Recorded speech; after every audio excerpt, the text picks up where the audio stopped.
क्योंकि उन्हें डर था कि अगर जर्मन अवाम को ये पता चल जाए कि हम क्या करतूत कर रहे हैं तो कहीं वो बगावत ना कर दें, तो इसलिए वो उसको छुपा के रखा। तो जब अमेरिका ने हिरोशिमा के ऊपर बम गिराया और 70,000 मारे गए तो जापान ने कहा हमने सरेंडर नहीं करना, हम सरेंडर नहीं करेंगे, लड़ते रहो। हमास के अपने फिगर्स के मुताबिक 23,000 लोग मारे गए, जिनमें से आधे से ज्यादा बच्चे हैं। और अगर हम ये तस्वुर कर लेंगे इनमें से एक भी हमास का अपना फाइटर नहीं था, लड़कियों के पीछे से खून निकल रहा था। और ये सारे जितने लंडे के लिबरल्स जो हमारे पाकिस्तान में भी बैठे बने हुए हैं, ये सारे लोग इतने जालिम हैं, इनमें से एक ने भी डिमांड नहीं की ये हिस्सा हमारे अंदर रहेगा, यहूदी हमारे नीचे लग के रहेंगे, नीचे। डोमिनेट एग्रेसिव आइडियोलॉजी है ये नहीं यकीन रखती किसी और के साथ। डगलस मरी ने एक पॉइंट रखा कि जो हमास वाले हैं ये नाट्सियों से भी गए गुजरे हैं, क्योंकि नाट्सी जब यहूदियों पे जुल्म कर रहे थे, जिप्सीज पे और बहुत सारे लोगों पे जुल्म कर रहे थे, उनके लिए कंसंट्रेशन कैंप्स बनाए हुए थे, तो उन्होंने उसको पूरी दुनिया से छुपा के रखा।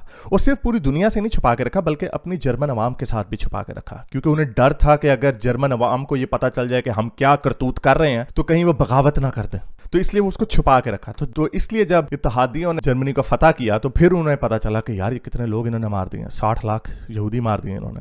तो कम से कम उन्होंने छुपाने की कोशिश की। लेकिन हमास के लोगों ने वीडियो बना के उनकी शवलों के साथ लोगों की गर्दनें उतारी, बच्चों को जलाया। वीडियोस देखी हैं, ये प्रोपेगेंडा सारे करते हैं। जब इनको वीडियो भी दिखा देता तभी कहते हैं झूठी वीडियो है। ठीक है, वो 40 नहीं थे, वो एक इसराइली ने झूठ बोला, लेकिन आपको वीडियोस मिल जाएंगी। बच्चों की आंखें निकाली हुई, औरतों को जिंदा जला दिया गया और फिल्म करके उन्होंने अपलोड किया, दिखाया लोगों को। उनको ये डर नहीं था कि अगर मुसलमान देखेंगे तो मुसलमान हमें ही जूतियां मारेंगे, उनको इस बात का डर नहीं था। उन्हें पता था कि नहीं, क्योंकि इस्लाम के अंदर ये जहाद है, काफर को मारना है और ये गंदे यहूदी।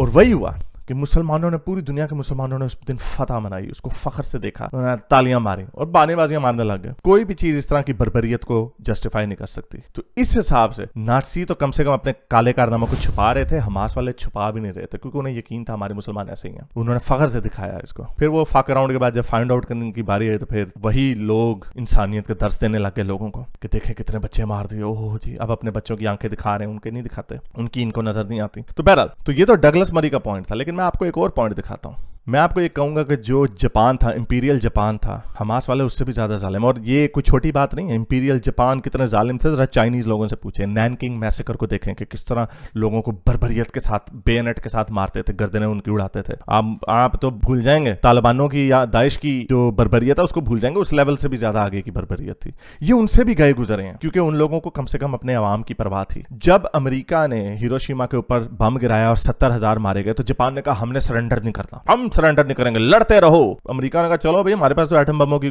बड़ी एक लाइन पड़ी हुई है, हम एक और गिरा देते हैं। 4-5 दिन बाद उन्होंने एक और गिरा दिया। नागासाकी पे 40,000 लोग और मर गए। तो टोटल डेथ टोल जो था वो 1,10,000 पे पहुंच गया। जापान ने वहीं पे हाथ जोड़ दिया, उन्होंने कहा हम सरेंडर करने के लिए तैयार है। उन्होंने सारे हथियार डाल दिए। 1945 में जापान की आबादी 71 मिलियन थी, जो अगर हम कंजर्वेटिव एस्टिमेट 1,10,000 कैजुअलिटी को लें तो ये बनता है 0.15%। और अगर हम मैक्सिमम फिगर लें तो वो बनता है 2,20,000। डबल कर दिया उन्होंने, तो ये 0.3% बनता, यानी 1% भी नहीं बनता। यानी उनकी 0.3 पॉपुलेशन अमेरिका ने उड़ाई। तो उन्होंने कहा बस हम हथियार डाल देते हैं, ले लो भाई हमारी जान, हम हथियार डाल देते हैं। हथियार ही डाले ना, नए जापान की बुनियाद रखी गई। यही डिमांड इस वक्त, ये जंग खत्म हो सकती है 2 कंडीशनों पे। इसराइल की 2 कंडीशनें हैं, हमारे सारे हॉस्टेजेस को रिलीज करो और हमास को कहो कि वो सरेंडर करे। और ये जो जितने मोमिनीन्स फिर रहे हैं बाहर, ये इसराइल को कह रहे हैं कि भाई तुम्हें फलस्तीनियों की जानों की परवाह हमास से ज्यादा होनी चाहिए, क्योंकि हमास तो परवाह नहीं करती। हमास के अपने फिगर्स के मुताबिक 23,000 लोग मारे गए, जिनमें से आधे से ज्यादा बच्चे हैं। और अगर हम ये तस्वुर कर लेंगे इनमें से एक भी हमास का अपना फाइटर नहीं था, तो ये बनता है उनकी 1% पॉपुलेशन। जापानियों ने, जो बड़े जालिम थे, उन्होंने 0.15 के ऊपर कहा कि हम हथियार डाल देते हैं। इन्होंने अपने 1% बर्बाद दिए और ये फिर भी स्लो डाउन नहीं हो रहे। तो इनकी इखलाक, ये उनसे भी गए गुजरे हैं। और सिर्फ हमास वाले नहीं, ये जितने मोमिनीन और जितने प्रोटेस्टर्स हैं, ये सारे उनसे भी गए गुजरे हैं। ये जितना प्रेशर इसराइल के ऊपर डाल रहे हैं कि भाई तुम्हें फलस्तीनी बच्चों की परवाह होनी चाहिए, अगर ये उसका आधा भी हमास के ऊपर डालते तो हमास इस वक्त तक हथियार डाल चुकी होती, ये जंग खत्म हो जाती और कितने फलस्तीनी आजाद हो चुके होते, जिंदा होते इस वक्त। लेकिन नहीं, क्योंकि इनके अंदर शहादत का जज्बा है। ये अपने मुंह से कहते हैं हमें मौत को हम हंसी खुशी गले लगा लेते हैं, हम मौत से नहीं डरते, हमारी असल जिंदगी तो मौत के बाद ही शुरू होती है। ये फैसले करते हैं औरों के लिए। अभी वीडियो आई है इजिप्ट में, उन्होंने दीवार बनाई हुई है कि कोई गजा का बंदा इधर ना आ जाए कहीं, कहते हैं हमने नहीं लेना इनको। तो ये नाट्सियों से भी गए गुजरे हैं, ये इंपीरियल जापान से भी गए गुजरे हैं, मुझे तो लगता है ये दाइश से भी गए गुजरे हैं, क्योंकि ये लोग उन्हीं लोगों को इस्तेमाल करके अपने ही बच्चों औरतों को ऊपर रख के नीचे इंफ्रास्ट्रक्चर इन्होंने रखा हुआ। और इसराइल के मुताबिक तकरीबन 8,000 7 या 8,000 उन्होंने हमास के फाइटर्स मारे हैं। तो अगर हम कहें कि इनका हमास का फिगर लें, ये 23,000 हमास का फिगर है, अगर हम हमास का फिगर लें तो इसका मतलब अगर 7,000 मारे गए हैं या 8,000 मारे गए हैं तो 15,000 इन्होंने मरवाए हैं अपने बंदे। 15,000 ये दूसरी तरफ से कंजर्वेटिव एस्टिमेट है। और अगर हमास का बिल्कुल ही फिगर ले लें, एक भी हमास का बंदा नहीं मरा, सारे शहरी हैं, तो 1% इन्होंने मरवा लिया। कैसे लोग हैं ये? और जैसा मैंने बताया, हमास तो बर्बरियत है ही है। हमने उनकी वीडियोस देखी, शवलों के साथ, कुदालों के कईयों के साथ गर्दनें उतारी इन्होंने, लड़कियों के पीछे से खून निकल रहा था। और ये सारे जितने लंडे के लिबरल्स जो हमारे पाकिस्तान में भी बैठे बने हुए हैं, ये सारे लोग इतने जालिम हैं, इनमें से एक ने भी डिमांड नहीं की। जरा सोचिए, अगर यही प्रेशर जो है, कितनी मजे की बात है कि ये इसराइल को कह रहे हैं कि तुम फलस्तीनी बच्चों की जानों की परवाह करो ज्यादा उससे जो हमास कर दिया।